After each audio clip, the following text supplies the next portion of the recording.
का कहता बताई। सुना बता बताइए। अरे क्रिया खा के कहा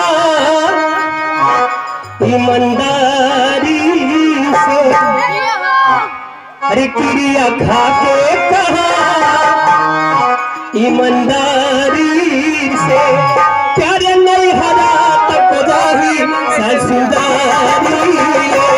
क्रिया खा के कहा ईमानदारी से, क्रिया खा के कहा ईमानदारी से, प्यारे नहीं हरा तक जाही ससुरारी।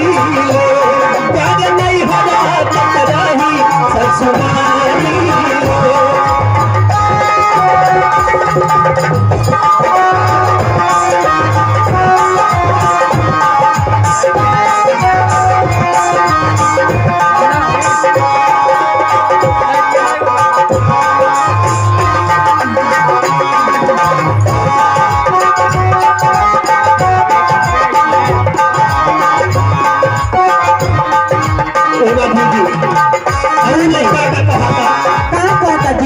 तू तकिया के प्यार से खा गई हो, एक रतिया में हमके भुला गई हो।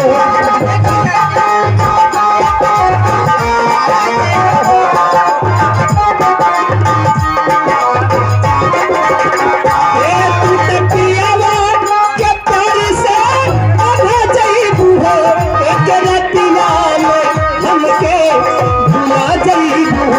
कैसे जिया अकेले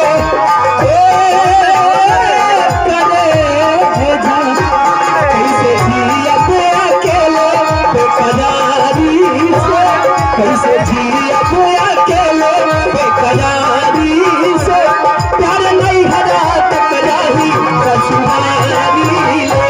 प्रिया खा के कहा ईमानदारी से, प्यार नहीं हरा तक जाही ससुरारी।